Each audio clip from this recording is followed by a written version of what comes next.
Welcome and good evening, everyone. Thank you so much for being here. I'm so grateful you can join us tonight. We're excited to have you here for this special exclusive event for you, for Alzheimer Calgary's closest friends. My name is Carolina Cesar, and I am the Director of Philanthropy here at Alzheimer Calgary. And I'm excited to be here today and welcome our special guest, Faisal Karmali. Hi, Faisal. So Faisal is a portfolio manager with the Popowich Karmali Advisory Group, CIBC Wood Gundy, and you might recognize his name. Faisal co-hosts More Than Money, a weekly radio show where he discusses everything from financial topics to lifestyle considerations. He is also a business and market expert for QR Calgary and CTV, where he shares his financial expertise to empower Calgarians to make smart retirement choices. Faisal is a great friend of Alzheimer Calgary. So hi, Faisal, and thank you for being here. Thank you for having me. Of course. So today, Faisal will be sharing his expertise with us, highlighting tips for helping your money go further, especially when it comes to giving back. He'll share tips for helping you achieve maximum impact while considering tax benefits and options such as life insurance. And so before we get started, just a little bit of housekeeping here. Today's session will be recorded and shared with attendees afterwards. There is a Q&A chat at the bottom of your screen. So if you have any general questions as we move through the presentation, please feel free to pop them in there. And if there's time at the end of the presentation, Faisal and I would be happy to help. If we don't have time to get through all the questions, we'll follow up with you afterwards. Finally, a reminder that today's session is intended for general information purposes. We always recommend seeking advice from your lawyer, financial advisor, and/or tax consultant when making any important decisions like this. So thank you for being here and enjoy. Faisal, I'll turn it over to you. All right, I get to start off with the technical piece where I get to share my screen. So bear with me as I get this all ready to go. Hopefully you can all see the screen here. Well, the key thing here is making your money go further for you.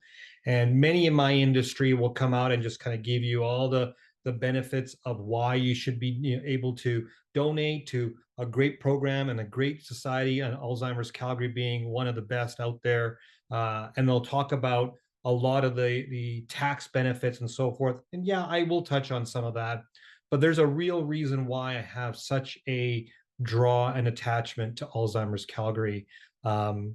There's a lot of personal side of this to me on this one, and I'll go through my journey as well, from a philanthropic, from a savings, from a tax minimization perspective, and hopefully you can take some tidbits out of this, put down some information, and make your money go further for you. Because I think if we can actually not only support the causes that we have, but also using the most financial and tax way benefit to you, you'll see that there is more that you can give than what really meets the eye. And let me start off with my personal situation.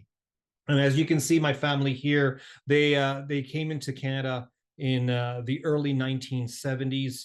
And they were here for, we'll call it the Canadian dream, building up their own business, saving money. And like many who have arrived into this country or have been born in this country, like myself, have a dream of building for themselves, their family. And when you have the dream, there also is the downside or the negatives that come out of it. And in my situation, both my parents were impacted with different issues and medical concerns.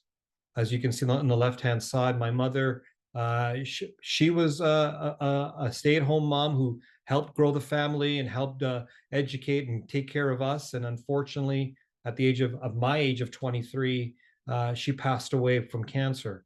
That left my dad as a widow at about 26 years ago. And for 26 years, he was taking care of the family, doing his thing. And up about 5 to 7 years ago, my father was diagnosed with dementia.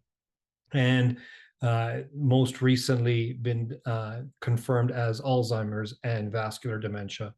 And it has taken a big impact on the family, on himself especially, and also the extended family. My father is one of 11 siblings.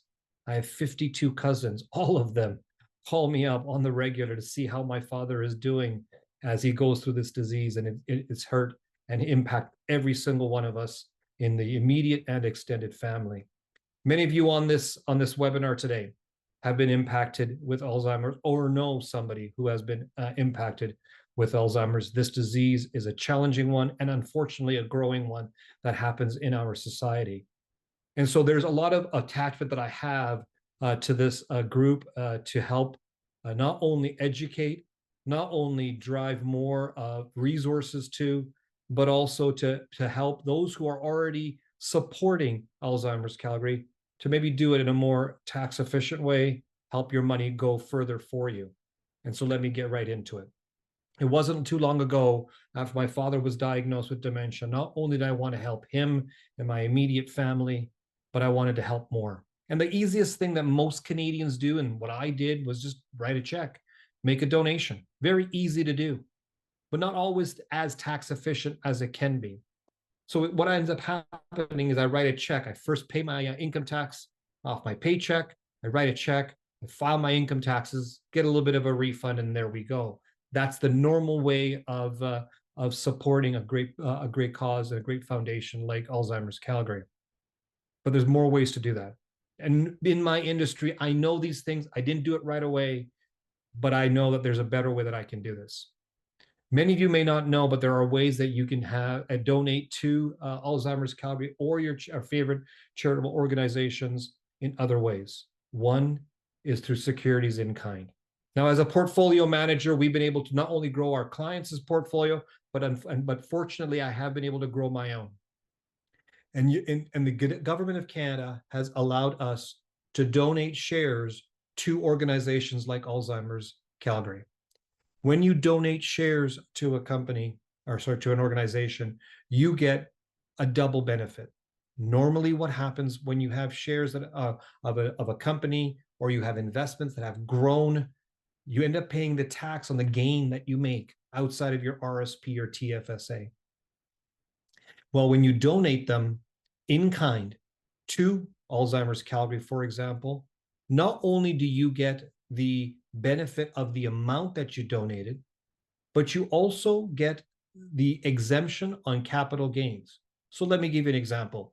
In my personal situation, I've been fortunate enough to invest, and I invest $5,000 in a well-known technology stock over the last few years, and it has exploded in value. It's worth now $10,000. And when I made that donation in kind to Alzheimer's Calgary, what ended up happening from a tax perspective, keep in mind, I initially invested $5,000. I was able to make that donation in kind for $10,000. And the capital gain between the five and the 5,000 I started with and the 10,000 that was the fair value of it when I made the donation was all capital gain. I did not have to pay the tax on it. So out of my pocket, off the starting point, is the $5,000 that I invested, but Alzheimer's Calgary got $10,000 out of it. Not only that, I also get a tax credit for my donation. So what it really means is I actually paid even less than the $5,000, but Alzheimer's Calgary got $10,000. This is how your money can go further for you. You don't necessarily have to put in your own full $10,000 when you have other ways of donating. An in-kind donation is one viable strategy, which I strongly suggest people explore. Now, recently, the federal government increased or changed the alternative minimum tax, and that caused a big stir amongst many people. In the most recent budget, they've made some changes. So those of you who may not have known or were thinking about how the alternative minimum tax would be impacting on your donations to be in-kind donations, not to worry. It's not going to impact you anymore. And so we thank the government for making this change in the recent budget. This helps more organizations receive more funds, especially on in-kind donations. So once again, not only have I been able to donate money at $10,000 in my example, it was less than $5,000 out of my pocket, and I don't have to worry about the alternative minimum tax. That's fantastic. Let me fast forward to my family situation. When you look at what's gone through my family, my mom passing away, my dad going through this disease, and it's been troubling, What I've done in over the years also is I want to make sure that not only am I helping my family, but I want to build the values of giving to not only my 3 children, but the friends and family that are extended beyond my immediate family. And so there's an opportunity that I think many Canadians can explore. Many people talk about it. And it's called about a private foundation. These private foundations that are out there are very expensive, require lots of money to be put in, a lot of regulatory, tax, and legal requirements to set up. Generally, the ultra wealthy are the ones that can do this. Well, recently in Canada, we've been able to bring that kind of same approach, but to the average individual in this country. A private foundation out there can be built by our team or any major investment advisor. And that's a private legacy of where you can leave money behind over the long term. And here's how I use it in my family. For as little as $25,000 to start, you have a private foundation where you can select the registered charities in Canada of your choice. The foundation, which is administered and managed by our team or the advisory team that you're working with, they will be able to manage the amount that you put in there. And the only thing the government really stipulates on this is that you have to make sure that at least 5% of the amount that's in the foundation has to be passed on to the charities of your choice every single year. Now, I want to teach my 3 children, my girls, on the benefits of not only helping, but giving and giving in a long-term way. And so we started this foundation, my wife and I, and my children, as they have their income, have their birthday monies and so forth, a portion of it goes into saving, a portion of it goes into spending, and a portion of it goes into charity. And they put this into the private foundation. And every single year, my wife and I get to select which charities we want to support. Now, of course, Alzheimer's Calgary's in there, but there may be other charities and organizations that I want to support in different years. As long as we're distributing 5% of the amount, we get to see the benefits of this, not only for the charities, but also teach our children the benefits and the values that my wife and I have of supporting organizations like Alzheimer's Calgary. Now, what also has happened, remember, I have 52 cousins. That's so many people. When it's time for my birthday or my dad's birthday, by the way, his 80th birthday is coming up. And guess what? Every single one of my cousins, aunts, and uncles said, what can we buy him? What gift can we give him? Well, my father doesn't need anything, but they can all start putting money towards this foundation to help the causes that we all agree, Alzheimer's Calgary being one of them. Here's an opportunity to not only have my dollars to go to work, not only my children's money to go to work, but all the others as well. And the good thing about this, in-kind donations of securities is also accepted. So you saw the benefit of the last point that I made of in-kind donations, the benefit of the AMT, alternative minimum tax, being removed, and now setting up a private foundation, again, for as little as $25,000. You can make sure that you have a long-term legacy and doing what's right for you, and it's private. It's not a public foundation where everybody knows. If I didn't talk to you about it today, you would have never known that my family has a private foundation. And I think it's important for people to understand that there is a way that you can share your value system, provide a legacy, minimize the amount of tax you need to pay, and integrate your long-term giving and planning for that gift to foundations in a most efficient way.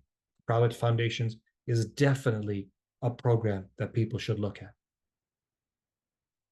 Now, one thing about Canada and the tax system in this country is that when you have an average family in Canada and you look at what they build, there's 3 points in time when a Canadian family or an individual has to pay tax. When they make money, when they take money out of their investment accounts, or when they die. And those are big impacts, especially long-term issues when it comes to estate and the taxation upon death. And many people have looked at ways to minimizing the amount of tax. And let me give you an example of a client that we just took care of last week. And I think this is phenomenal, the biggest bang for your buck. When we did their financial plan, what came out of it was they were going to have a $1 million tax bill upon their death, forecasted on a conservative basis in our analysis. Now, they can write a check to $1 million to the government upon death, no problem. That also means $1 million less to their family as a legacy to leave behind. They have this view and value system to support great programs and organizations like Alzheimer's Calgary. And so here is an option that we presented to them. We talked about life insurance, and life insurance for many are really to protect income, but think about this at protecting the estate. You see, when you buy life insurance and you pass away, the benefit of that life insurance goes to the beneficiary tax-free. Now let's add on a bit benefit to this.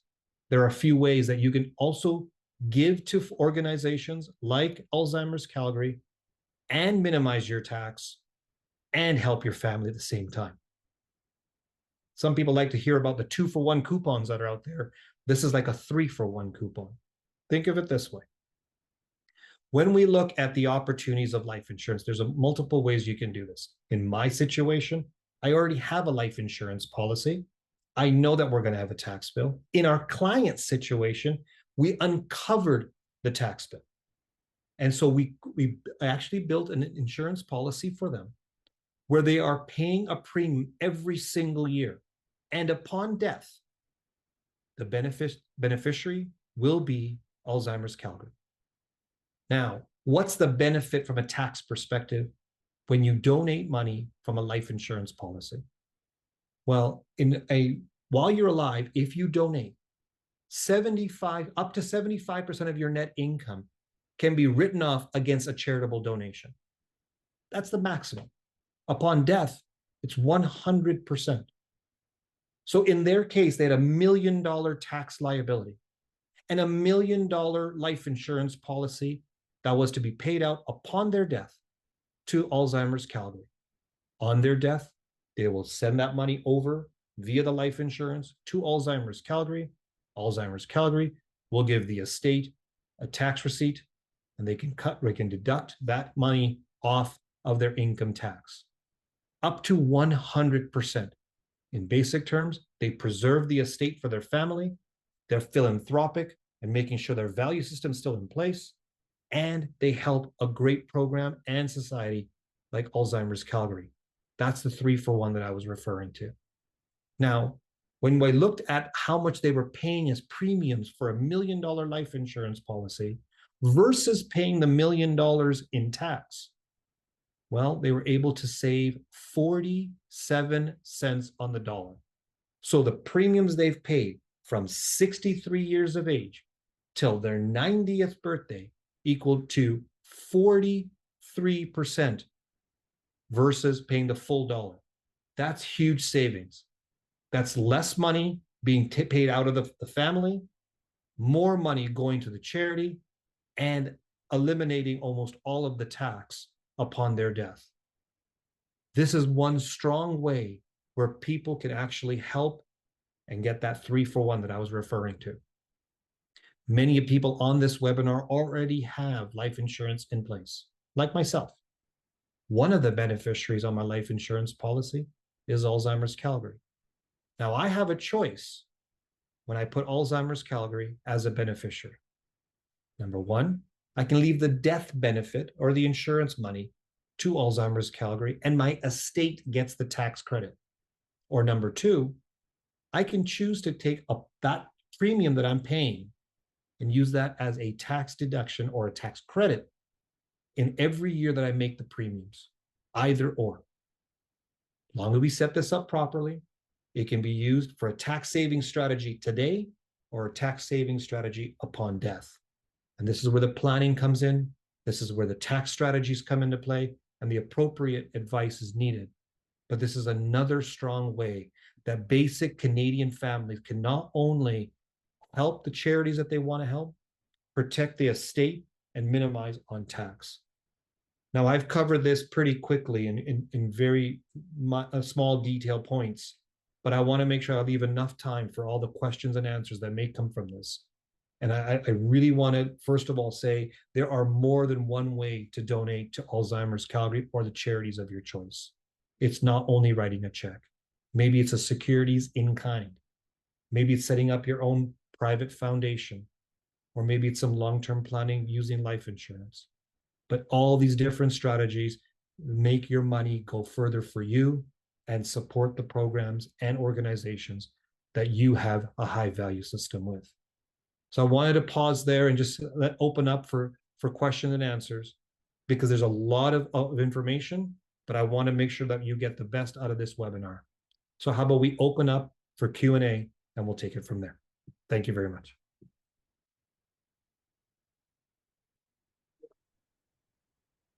Hi, Faisal. Thank you so very much. Thank you so very much for sharing all of that with us. What a wealth of knowledge you bring to the table. And I think for maybe many people logged in today, this is a lot of new information, right? It's new information coming at us that maybe we haven't heard before.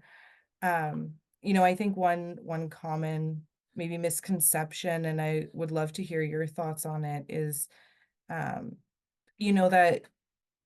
that planned giving is only for people of a certain affluence level, right? That it's not accessible, to the average person. So just curious if you can touch on that a little bit, and I'll queue up our questions here. Sure. And you're right. When we think of planned giving, we think of foundations, we think of the ultra wealthy that are out there, and we hear about, oh, I have a foundation and you can support my cause. And it's generally been always an ultra wealth idea. What planned giving and a private foundation that we've set up for many of our clients has allowed not the ultra wealthy, but the average Canadian able to do so. And when I talk about this opportunity, think about what's happening in the entire mechanism. Number one, you set up a foundation given your values and the organizations you want to support. Number two, you get to put a lump sum of money, and it starts with as little as $25,000. But that $25,000 doesn't necessarily have to go to the organization in that 1 year. Only 5% has to go each and every year as a minimum. So you get to decide how much and when every organization that you want to support goes out there. Number two, it's not a one-time transaction. It's a foundation for the long term. You're leaving a legacy. So there's a value system behind this. We use this a lot for one generation to teach the next generation of how to help and be part of it. And number three, a part of this is that there is a opportunity that while the money is in the foundation, it is being actively managed. It's not just sitting in cash, not growing. So not only are you putting in your 25,000 or more, you're also having this managed so it grows even more, so you can actually do more for those organizations that you want to support. There are multiple benefits of having a private foundation, and it's not for the ultra wealthy anymore. It is now democratized for the average Canadian family. Thank you so much for touching on that. I think that's I think that's really, really interesting, and it's interesting how accessible it is for people like me and you, and the average folks. So we do have another question here. This person writes, "This has been great, as I feel that many younger folks don't feel like planned giving opportunities make sense to them. What advice would you give to young adults who want to start building this into their financial plans?" Here's one of my biggest pet peeves on this. And I find that when I speak to families, and we're talking about parents, adult children, and minor children, all in multiple generations, when I have the conversation, the family discussion, there's one thing that they all do. They all support causes, and they all write checks, or someone comes to their door and doors knocks and they write a check, and they're kind of willy-nilly giving money here and there to support different causes. And that I understand, but I think they can do it in a more tax efficient way and in a more unified way. When you have a foundation, it's not just the people who set up that can contribute to it. So let's give the example of these adult children. Their parents, if they have large enough funds to start the foundation, $25,000, can start the foundation, and they can have the conversation with the young adult children to start contributing to it. At some Mhm. point in the future, that next generation want to have their own foundation, to have their own conversations, meeting their own needs, supporting their organizations alone, and being able to decide how much, whom, and when to give to. So that then that passes on to generation two, which then they can help generation three. So you can see this is a Mhm. long-term legacy, a long-term plan that even though we'll take, for example, my 18-year-old writes $250 checks a year. That's all she does. She's a student. She can't do more. And I get that. There's no point of setting up a foundation for that little amount. And she's ready to write a check for that. But if she supports the foundation that this family has put together, that money becomes compound with the others to meet the goals and objectives of the entire family, even though she may not want all of that 250 to go to one cause, it can go to others. So that's a very interesting approach and a way to help multiple generations and get the next generation of the people who will be depending on to support great causes like Alzheimer's Calgary. Mhm. Mhm. Thank you. Thank you so much. That's a great answer. It's really helpful. Um, I see we have a few different questions popping up here, so I'm just going to tackle this one next because I think it's really relevant on what you just spoke about. How do you share the message about your foundation with your own family? Great question. So we'll start off with my own family, meaning my immediate family. There's table conversations. Now let's be clear that I've got three daughters. I've got an 18-year-old, a 14-year-old, and a 1-year-old. I'm not having any conversation with my 1-year-old. Let's start there. But let's talk about my elder two. The elder two, one thing that I've always talked about is when you receive money, and if it's an income that you've earned because you've had a summer job, or if it's birthday money, or grandpa was just nice and gave you some cash. We divide it up into multiple piggy banks, literal piggy banks. When they were a lot younger, it's now into bank accounts at this point in time. And we would mark off 5 different piggy banks: spending, saving, post-secondary education, long-term planning money, and charity. Those 5, we divided each dollar that they received into 5 different piggy banks, and every single year, that charity piggy bank, they'd have to choose the charity of their choice, and they would have to go and make that donation. Today, we're doing it electronically. We're not using physical piggy banks, Right. but that's the starting point that we used in our home. Now, let me extend it to my extended family. 52 cousins, whole bunch of aunts and uncles. We've got a very large family. Let me tell you, they're very expensive on Thanksgiving. Having said that, that's the opportune time for me to chat with them. As we're passing around pieces of turkey and having stuffing and so forth, we talk about what we're giving thanks to. And we talk about who we can help in the future. And then I can bring up the foundation and say, oh, you don't have to worry about all the administration. Just write the check out to the Karmali Foundation, and we'll deposit into the foundation, and we'll make sure that the organizations like Alzheimer's Calgary will be supported. You don't have to worry. Let's do this together as a larger family. Now, I'm lucky I have 52 cousins in this case. Not everybody has that many cousins. But that being said, the same thing applies no matter how large your family may be. Mhm. Thank you for sharing that. It's so helpful to hear, your personal story and how you've managed it in your own life because I mean you're the expert on these things. Um, so a couple more questions here around foundations specifically. So let's maybe go into what is the tax treatment of the money used to set up a foundation? So when you set up a foundation, there is no setup costs. We absorb them. Okay, when we do it for our clients, there is no administration cost to set up because we've already got it ready to go. What ends up happening is when you write your first check, in-kind donation, whatever it may be, of let's say $25,000 as a minimum, that you will get a tax receipt from your foundation automatically for that $25,000. Every single year, you get to decide which organizations you want to support and put a minimum of 5% out to them. So there's no upfront cost. There is a management fee for managing the funds in the foundation over the long term. Mm. And that's dependent upon your advisor and so forth. So get clarity on that cost. But that's a cost to the foundation, not a cost to you personally. You've already made your donation. It is no different than if we donate to Alzheimer's Calgary, and they have some money in reserve that they're keeping aside for the long-term benefit, any fees that they incur to keeping that money for the long-term benefit is already absorbed by the foundation. The donor already received their tax receipt. So think of it in the same manner. The only difference is now it's your foundation. You get to decide not only who gets it, but you also can discuss how it's invested to make sure you meet the needs of your long-term plan. That makes sense. We do have a question here around private foundations and operating it every year. Just a question around legal requirements. And I'm not sure, Faisal, if that's one you want to address live right now, or maybe one that we can follow up on around legal requirements for. Well, I can touch on a bit of it. I'm not a lawyer, so let's put that as a disclaimer. Yeah, of course.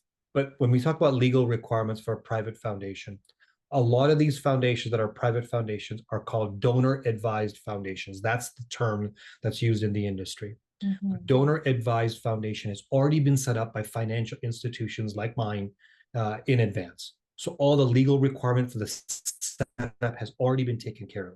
When you set up the Karmali Foundation, in my example, or anybody else's that they want to set up in their own name, there's just administrative work. It gets set up automatically through the donor advised fund, and then it gets executed accordingly. So there's no legal cost for the donor or for the family or individual who's starting it, as that's already been absorbed and set up in advance by the financial institution, for example, the one that I'm with. Right. Thank you. Thank you for touching on that. And of course, for legal questions, we always advise chatting with your lawyer. They'll be able to help guide through some of those processes and what that all looks like. Now, switching gears a little bit, Faisal, we do have a question here around shares and gifts of securities or mutual funds.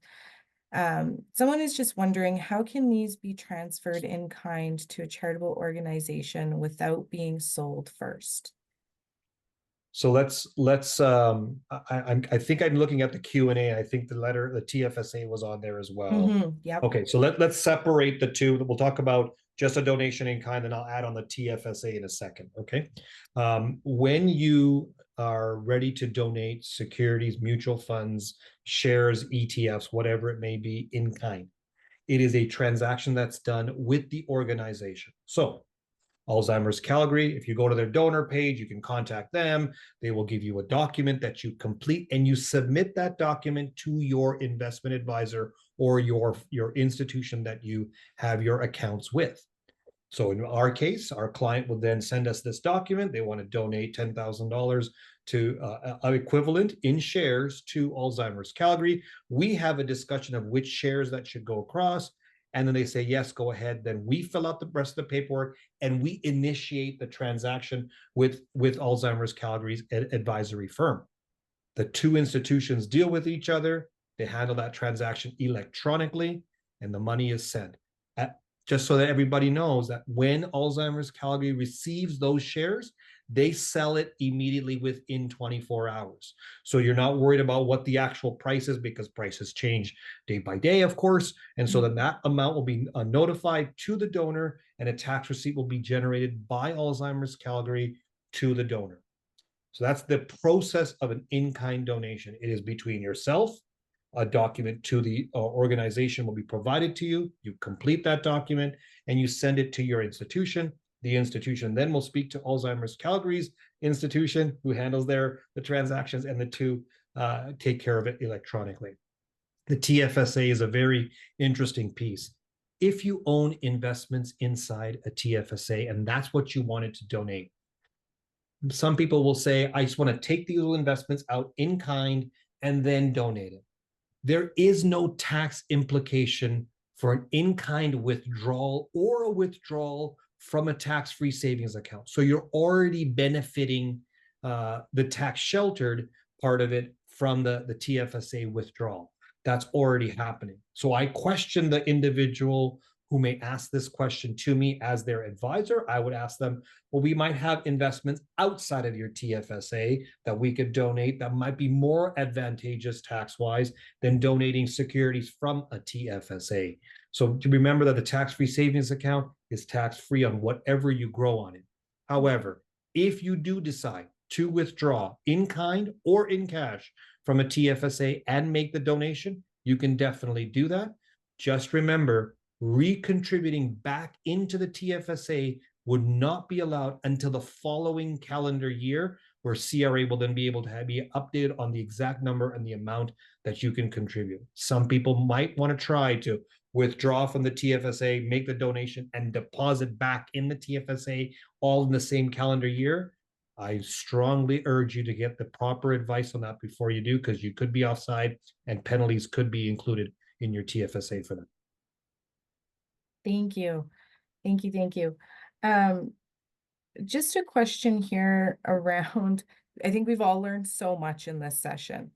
What would you suggest, Faisal, as like a very first step for someone thinking about planned giving, whether it's a foundation or gifts of securities? What is the first step?